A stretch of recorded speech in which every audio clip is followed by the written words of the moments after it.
Menteri Keuangan Purbaya Yudisadewa menyoroti dana pemerintah daerah yang belum terserap dan justru mengendap di perbankan. Purbaya bilang total uang pemerintah daerah yang mengendap di bank mencapai 234 triliun rupiah. Kata Purbaya, kondisi ini menunjukkan masih lambatnya realisasi belanja daerah meski pemerintah pusat telah menyalurkan dana dengan cepat. Agar tak berulang, Kementerian Keuangan membuat sistem baru di tahun depan, agar Pemda tak perlu menumpuk uang lagi di bank. Nanti gini, biasanya mereka kalau kata Pak itu kan mereka perlu mana ya? Sampai akhir tahun disisain kan untuk bulan Januari Februari. Nanti saya akan tahun depan mulai akan kita kembangkan sistem di mana transfernya bisa cepat.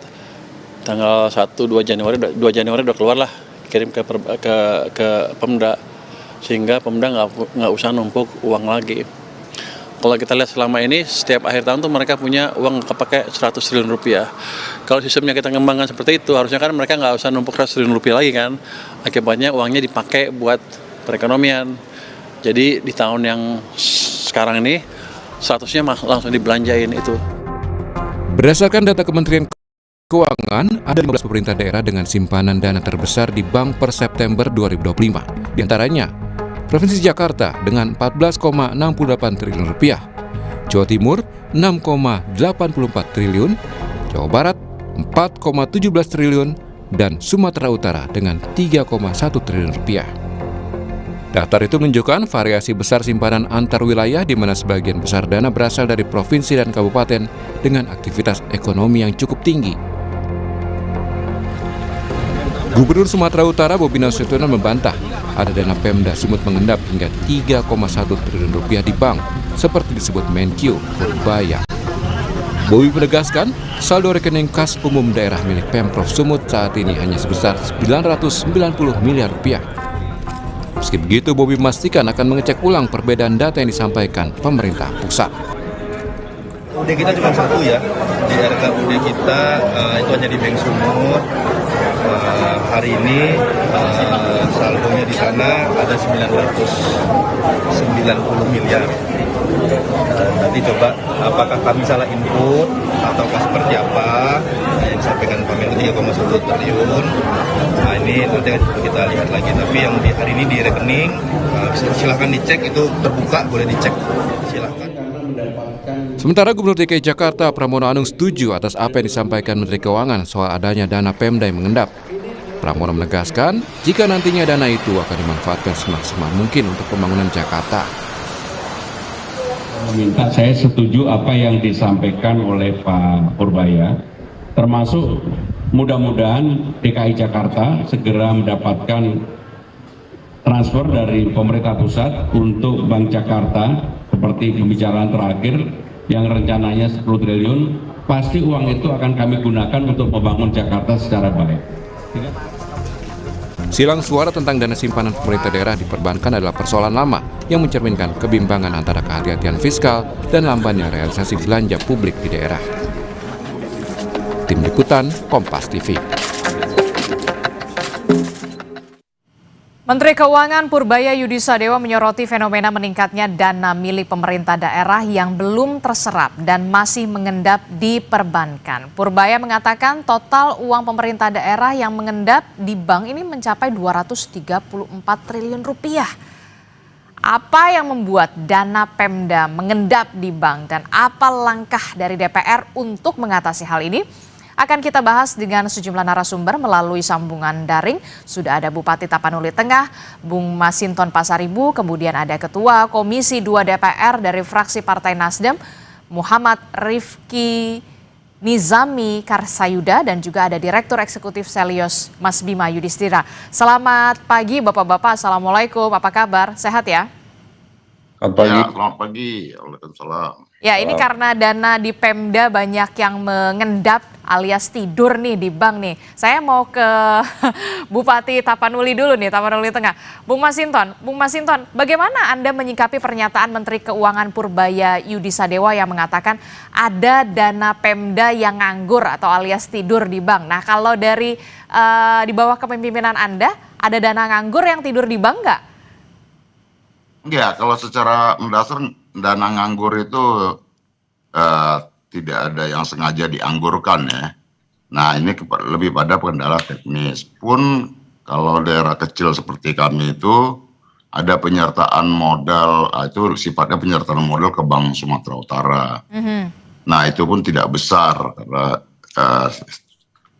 APBD kami juga kecil gitu ya. Jadi kalau mengendap itu lebih, kalau di kami lebih pada proses administrasi. Umpama tuh pelaksanaan proyek tendernya itu kadang dimulai dari triwulan di triwulan 2 gitu ya, 3 gitu.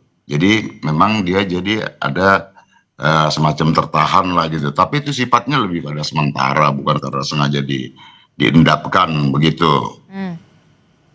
Nah kemudian juga ada proses kayak semacam transisi kemarin lah dalam fase ini kita kan harus lebih teliti, jadi ada keterlambatan sedikit, nah gitu ya dalam pelaksanaan kegiatan-kegiatan karena waktu kita datang itu kan sudah ada Impres nomor 1 itu tahun 2025 tentang efisiensi, jadi kita menyesuaikan dalam proses penyesuaian itu kan beberapa program-program kegiatan yang sudah dirancang sebelumnya, kemudian ketika turun Impres di efisiensi, nah kita harus menyesuaikan dan kemudian itu berpengaruh terhadap waktu pelaksanaan kegiatan, seperti itu Mbak.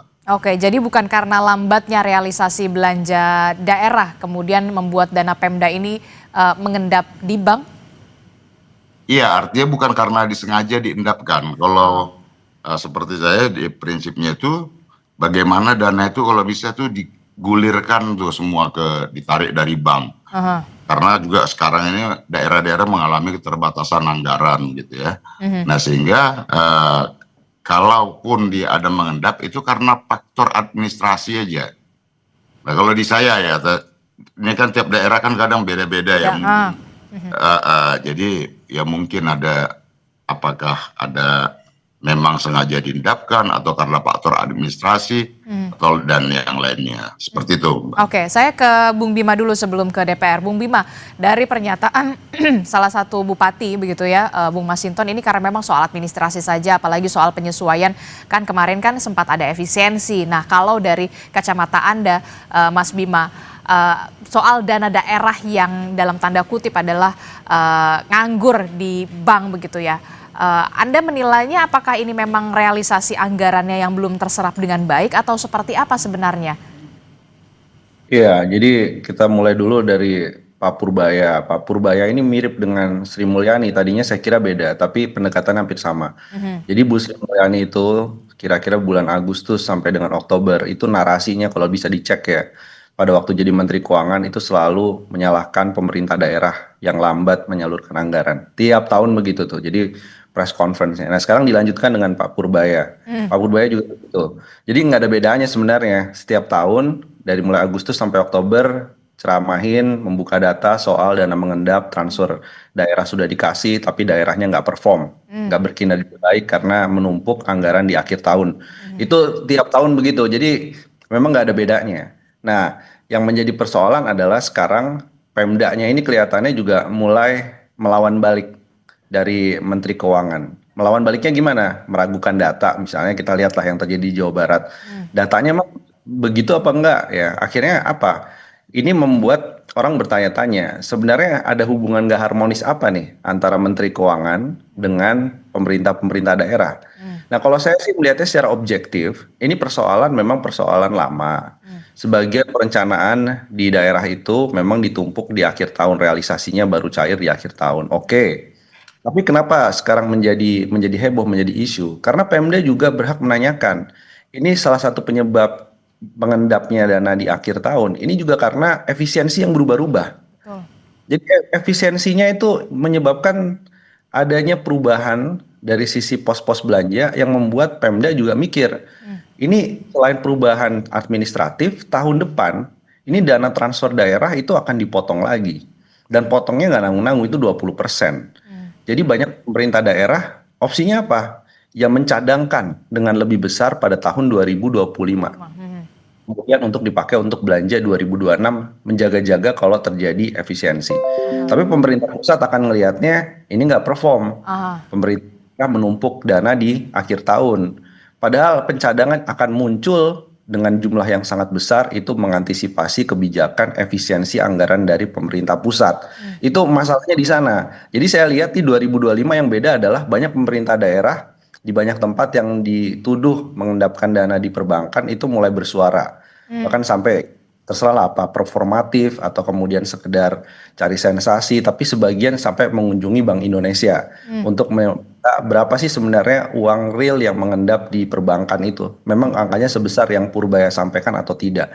Jadi itu yang sebelumnya nggak terjadi. Di era Bu Sri Mulyani semua kepala daerah setuju memang ada dana mengendap, nggak pernah ada perdebatan. Tapi kali ini ada Pemda yang mencoba melawan narasi itu karena melihat ini ada kesalahan dari pemerintah pusat juga yang membuat mereka harus berjaga-jaga dengan dana cadangan. Oke, Anda melihatnya ada inkonsistensi dari pemerintah pusat tidak? Ini kan kita tahu di awal pemerintahan sudah dikatakan efisiensi, bahkan di tahun depan ada pemotongan anggaran. Tapi kemudian ketika benar yang tadi Anda sebutkan, ketika kemudian anggarannya mengendap, tapi kemudian disuruh dibelanjakan. Nah ini bagaimana nanti skemanya, solusinya? Ya, karena ini adalah salah satu bentuk kesalnya Pemda, kepala daerah terhadap kebijakan efisiensi pemerintah pusat. Karena yang dilakukan sebenarnya bukan efisiensi. Coba lihat, defisit anggarannya tetap naik. Karena ini bukan efisiensi. Yang diefisiensikan adalah Pemda, yang dikorbankan adalah Pemda. Tapi uangnya untuk belanja pemerintah pusat, MBG, Kopdes, Sekolah Rakyat, dan lain-lain. Nah disinilah yang membuat kemudian kok nggak adil antara narasi besar soal efisiensi anggaran, kami yang dikorbankan, Pemda yang dikorbankan. Tapi pemerintah pusat menggunakan dana itu dan buktinya apa? Buktinya juga program yang ditarik ke pusat belum tentu semua bermanfaat untuk daerah. Nah, ini yang harus diselesaikan segera nih. Kenapa, Mbak? Karena di 2026, kalau semuanya ditarik di pusat MBG 335 triliun rupiah misalnya, itu nanti khawatir banyak program-program yang pelayanan publik, infrastruktur dasar di daerah 2026, syukur-syukur mereka punya pencadangan. Tapi kalau nggak punya, ini apa yang terjadi? Naikin lagi PBB-nya, naikin lagi pajak untuk UMKM, PAD-nya dinaikkan. Tapi kan masyarakat nggak siap, jangan sampai terjadi gitu. Oke, jangan sampai ada Pati Jilid 2 ya ketika ada PBB dinaikkan lagi ya. Saya nggak bilang Pati Jilid 2, Mbak yang bilang ya. Saya mau ke DPR dulu, Pak Rifki, bagaimana respon Anda mengenai adanya sejumlah daerah yang kemudian dalam tanda kutip ya kan menyimpan dana mengendap di bank. Tadi sudah dijelaskan oleh Mas Bima soal ya pemerintah pusat mengatakan efisiensi, terus kemudian pemotongan anggaran di tahun depan begitu ya untuk pemerintah daerah. Nah, bagaimana peran DPR ini untuk kemudian menengahi, untuk mencari win-win solution-nya ini? Pak Rifki. Ya, pertama sebetulnya data terkait dengan keuangan daerah itu kan sekarang sudah sangat transparan dan accountable melalui sistem informasi keuangan daerah (SIKD) yang dibangun oleh Direktorat Jenderal Bina Keuangan Daerah Kementerian Dalam Negeri. Sehingga kalau berdasarkan sumber data yang sama, mestinya kita tidak mengalami perbedaan data dan pandangan terkait dengan berapa dana yang sekarang belum digunakan. Saya lebih tepatnya menggunakan terminologi belum digunakan oleh pemerintah daerah di triwulan terakhir tahun 2025 ini. Yang kedua, saya melihat ada perbedaan versi data nih, sebagaimana yang dipaparkan Kompas TV, ada versi Bank Indonesia, ada versi Kementerian Dalam Negeri yang tidak sinkron antara satu dengan yang lain. Yang ketiga yang ingin saya sampaikan adalah bahwa soal serapan anggaran, realisasi serapan anggaran itu menjadi problem di hampir semua kementerian, lembaga, dan pemerintahan daerah di Indonesia. Komisi 2 DPR RI kebetulan memiliki mitra kerja yang agak unik. Bukan hanya kementerian lembaga di tingkat pusat, tapi kami juga ikut serta memantau dan melakukan pengawasan terhadap seluruh gubernur, bupati, wali kota di Indonesia melalui Kementerian Dalam Negeri. Kalau kita bandingkan pada bulan Oktober tahun 2025 ini, rata-rata serapan anggaran di kementerian lembaga juga kurang dari 60%. Itu artinya dana mengendap yang ada di tingkat kementerian lembaga juga menjadi problem. Nah, karena itu Menteri Keuangan sebagai bendaharawan negara mestinya bukan hanya concern terhadap serapan anggaran yang ada di pemerintahan daerah, Tapi tetapi juga di juga kementerian. concern terhadap di kementerian lembaga agar ini lebih proporsional pandangan dan pikirannya. Yang kedua, kalaupun memang ada dana-dana mengendap dalam tanda kutip yang sengaja diendapkan oleh pemerintah daerah di luar skema yang tadi disampaikan oleh Bang Masinton misalnya, yang merupakan saham di perbankan daerah, tapi kemudian dalam bentuk giro, apalagi deposito, itu yang mungkin harus kita telisik. Dan saya meyakini tidak terlalu banyak pemerintah daerah yang melakukan hal itu di tengah dalam tanda kutip kurangnya anggaran mereka untuk menjalankan berbagai macam program pembangunan. Terlebih kepala daerah kita kan dilantik kurang dari 1 tahun yang lalu pada tanggal 20 Februari tahun 2025 yang lalu, sehingga kemudian mereka tentu secara politis dan secara visioner ingin kemudian membuktikan kepada masyarakat dan daerahnya untuk bisa menjalankan berbagai program-program strategis yang ada. Berikutnya ingin saya sampaikan adalah bahwa selama ini transfer keuangan daerah, transfer keuangan dari APBN ke APBD dengan berbagai skema DAU, DAK, dana bagi hasil, itu tidak semuanya ditransfer pada awal-awal tahun. Dana bagi hasil misalnya, itu kerap kali ditransfer justru di triwulan terakhir pada masa anggaran. Sehingga dana bagi hasil itu kerap kali tidak terserap, lalu kemudian menjadi sisa penggunaan anggaran atau silpa. Nah, dan itu kalau kita lihat kenapa hal itu terjadi, kita nggak bisa nyalahin pemerintah daerah aja. Karena uangnya ditransfer dari pusat kepada daerah, yang merupakan hak daerah, tapi kemudian diberikan di akhir-akhir masa anggaran. Sehingga mereka nggak bisa memprogramkan. Bahkan beberapa dana transfer zaman dulu ya, dana transfer DAK infrastruktur misalnya, itu diberikan di akhir masa anggaran, sehingga kemudian mereka sangat sulit untuk melakukan penganggaran. Saya periode lalu menjadi anggota Komisi 5 DPR RI, kami sangat concern untuk kemudian melihat praktek-praktek ini yang kemudian banyak sekali proyek-proyek infrastruktur di daerah yang harus dikebut hanya karena kemudian transfernya terlambat. Yang terakhir, pada sesi ini saya ingin sampaikan bahwa 90% daerah di Indonesia itu belum merdeka fiskal. Kemandirian fiskalnya masih sangat rendah, ketergantungan dari APBN sangat besar, tapi ada beberapa daerah yang pendapatan asli daerahnya sangat besar, bahkan kemudian silpanya sangat tinggi. Ambil contoh DKI Jakarta tahun 2024, itu silpanya hampir 10 triliun, itu ekuivalen dengan hampir 5 atau 6 provinsi kelas menengah atau kelas bawah dilihat dari sisi APBD di luar Jawa. Misalnya Gorontalo, Sulawesi Barat, Kalimantan Utara ya, yang APBD-nya kurang dari 2 triliun atau 2 triliun lebih sedikit. Nah, sehingga kemudian kita memang harus lebih proporsional melihat data ini, mengolah data ini untuk kemudian menghasilkan kebijakan yang lebih proporsional untuk menjaga hubungan keuangan pusat dan daerah yang lebih baik ke depan. Apa yang Anda dorong dari DPR di komisi Anda? Jangan sampai kemudian ini terus berpolemik begitu ya soal perbedaan data ini, Pak Rifki.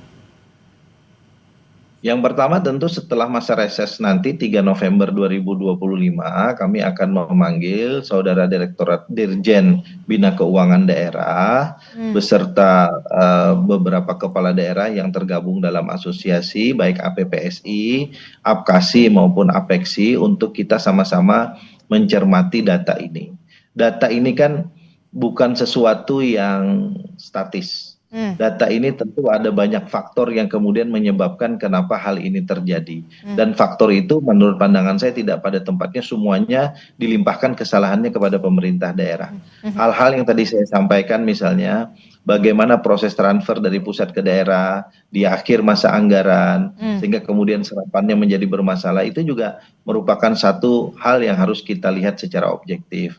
Bahwa di banyak pemerintah daerah secara umum praktek misalnya pengguliran anggaran melalui kontraktual pengerjaan barang dan jasa oleh pihak ketiga itu rata-rata baru dilakukan di bulan April, bulan Mei setiap tahunnya. Itu juga sesuatu yang harus kita koreksi karena sekarang sangat memungkinkan misalnya tender di akhir tahun, lalu kemudian di awal tahun anggaran bisa dilakukan realisasi terhadap tender-tender tersebut, agar kemudian realisasi terhadap anggaran dan program itu bisa jauh lebih cepat dilakukan. Nah, hal-hal lain, kalau memang ada kesengajaan pemerintah daerah dalam tanda kutip menaruh dananya di deposito dengan harapan tentu dari margin deposito itu akan menghasilkan pendapatan-pendapatan daerah yang sesuai dengan ketentuan peraturan perundang-undangan, ini juga koreksi bagi kita semua. Jangan-jangan bagi pemerintah daerah lebih mudah menaruh uangnya di perbankan, dapat margin atau bunga dari deposito, mereka dapat pendapatan daerah, daripada kemudian mereka mengimprovisasi kebijakan, meningkatkan kebijakan, mencari pendapatan daerah yang kemudian justru kontraproduktif terhadap masyarakat. Tadi kita sedikit menyinggung kasus Mas Sudewo di Pati misalnya, atau di beberapa tempat lain, itu kan ikhtiar untuk beliau-beliau meningkatkan PAD, tapi begitu berikhtiar justru mendapatkan kontroversi. Nah, jangan-jangan beberapa kepala daerah berpikir sederhana, ya daripada kemudian mendapatkan kontra dari publik, mendapatkan ketidakpersetujuan dari publik, ya udah taruh aja dananya di perbankan, biar deposito terus udah gitu nanti dapat bunganya, itu yang sesuai dengan ketentuan peraturan perundang-undangan. Nah, ini semua makanya menurut saya mari kita buka dengan baik tanpa ada syakwa sangka untuk saling menyalahkan, terutama menyudutkan kawan-kawan kepala daerah yang ada di Indonesia. Oke, nanti kita akan lihat bagaimana solusi yang harus dilakukan begitu ya dari kacamata Mas Bima. Jangan sampai kemudian ini saling bentrok justru antara pusat, dalam hal ini adalah Menteri Keuangan, dan juga kepala daerah yang dalam tanda kutip lagi sudah berani melawan begitu ya, sudah melawan beberapa kepala daerah. Kita sudah lihat bagaimana respon dari kepala daerah soal bagaimana dana mengendap atau alias dana nganggur di bank ini. Nanti kita akan bahas usai jeda, kami akan segera kembali di Sapa Indonesia Pagi. Terima kasih Anda masih bersama kami dalam Sapa Indonesia Pagi. Saudara, kita masih membahas soal dana mengendap atau biasa dikatakan dana nganggur yang disimpan oleh pemerintah daerah di beberapa bank di daerah begitu. Nah, ini yang kemudian menjadi sorotan juga dari Menteri Keuangan Purbaya. Nah, saya cukup menarik dengan yang dikatakan oleh Pak Rifki dari DPR yang mengatakan bahwa ya transfernya saja dari pusat ke daerah saja ini sudah mepet-mepet nih menjelang akhir tahun begitu ya. Ini yang kemudian menjadi salah satu hambatan juga bagi pemerintah daerah untuk bisa membelanjakan dana yang ditransfer dari pusat ke daerah. Benarkah demikian Bung Masinton, ini menjadi salah satu juga hambatan antara pemerintah daerah untuk bisa merealisasikan membelanjakan anggarannya untuk rakyat begitu. Bahkan kita juga sering kesal begitu. Kenapa sih perbaikan jalan giliran udah hujan, udah mau akhir tahun baru dikebut. Tapi kemudian ya iya transfer dari pusatnya ke daerahnya baru dilakukan di akhir-akhir tahun. Ini menjadi salah satu hambatan, Bung Masinton? Ya, yang disampaikan sama Mas Rifki dan Mas Bima tadi itu sudah menggambarkan sebagian besar persoalan-persoalan di daerah, yaitu tadi persoalan transfer yang lambat. Kemudian tuh kalau kita daerah menerima DAK umpama, itu kadang kita kan harus menunggu juknisnya dari kementerian lembaga yang mengampu program tersebut. Nah, itu juga kadang menjadi kendala di daerah. Nah, kita nggak mau kita mau segerakan tapi juknisnya belum ada. Nah, sementara anggarannya sudah ditransfer ke rekening daerah. Nah, itu kan mau nggak mau dia mengendap, dan kemudian tahun berikutnya harus jadi silpa. Kemudian kontrak yang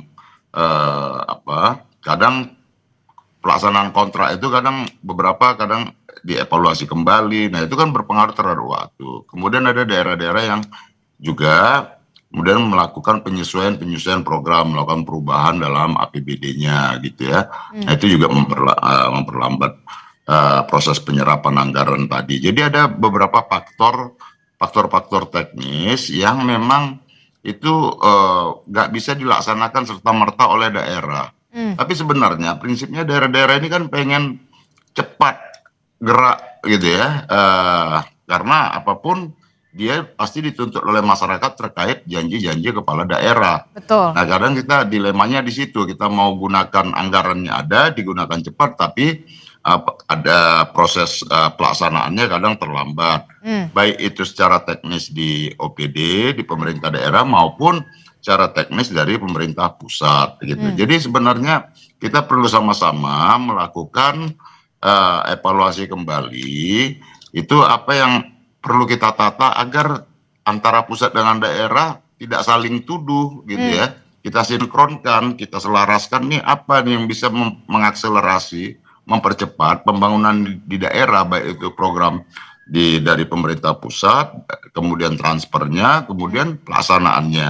Begitupun dengan di daerah. Seperti itu menurut saya penting untuk kita lakukan agar kita bisa mengakselerasi program pembangunan di daerah-daerah. Karena apapun yang paling terdampak itu adalah daerah. Kebijakan sekecil apapun di pusat itu terdampak di daerah. Apalagi terkait tadi jangan sampai ada keterlambatan transfer, jangan sampai ada keterlambatan juklak-juknis terhadap pelaksanaan program-program pusat di daerah yang sudah dialokasikan dalam bentuk alokasi khusus gitu ya, sehingga daerah bisa langsung cepat melaksanakannya seperti itu, Mbak. Oke, harus ada evaluasi menyeluruh antara pemerintah pusat dan juga pemerintah daerah, begitu. Jangan sampai kemudian ada saling tuduh di sana dari pemerintah daerah dan juga pemerintah pusat. Tapi ini juga menjadi hambatan nggak sih pergerakan pemerintah daerah yang takut-takut begitu ya, takut-takut untuk membelanjakan atau merealisasi anggarannya. Jangan-jangan nanti saya begini, ujung-ujungnya urusannya sama KPK lagi. Udahlah diendapin aja deh di bank. Ada ketakutan soal itu juga, Bung Masinton? Kalau juknis yang nggak jelas, OPD dinas-dinas itu juga dia berhati-hati karena ya takut bermasalah kemudian hari loh kok nggak sesuai juknisnya kira-kira gitu. Nah jadi sebenarnya adalah kalau kita mau ini bisa mengakselerasi pembangunan di daerah secara cepat, kita harus cari formulanya itu. Tadi Mas Rifki sudah sampaikan beberapa alternatifnya. Bisa nggak tender itu dilaksanakan di akhir di umpama untuk 2026 kita mulai di bulan 11, bulan 12, bisa nggak seperti itu kan, begitu-begitu. Jadi kalau kita nggak cari formulanya, menurut saya persoalannya pasti akan begini aja yang tadi Mas Bima udah nyampaikan, di era kementerian sebelumnya juga pasti persoalannya kan seperti ini. Jadi persoalan dasarnya menurut saya yang harus kita urai nih antara pemerintah pusat, pemerintah daerah, dan tadi Mas Rifki sudah jelas menggamblang bagaimana bisa difasilitasi nanti di DPR RI khususnya di Komisi 2 seperti itu, Mbak. Oke. Jangan sampai kemudian permasalahannya dari tahun ke tahun ya gini aja terus begitu ya. Betul. Tanpa ada solusinya begitu, harus semuanya harus duduk bareng. Apa yang aturan yang harus dirubah begitu ya untuk bisa memperbaiki ini, jangan sampai kemudian ada silang pendapat lah di sini. Saya mau ke Mas Bima. Mas Bima, Anda melihat ada aturan yang harus diubah nggak nih? Atau formulasi yang harus segera direalisasikan nggak nih? Jangan sampai ya itu tadi, masalahnya berulang lagi. Jangan-jangan ada yang salah nih sama aturannya gitu. Mas Bim. Iya, betul. Kita harus mengakhiri ini saling tuding yang kontraproduktif antara pemerintah pusat dengan daerah. Karena buat apa ada undang-undang HKPD itu? Itu kan harmonisasi, berarti sekarang nggak harmonis kan hubungannya.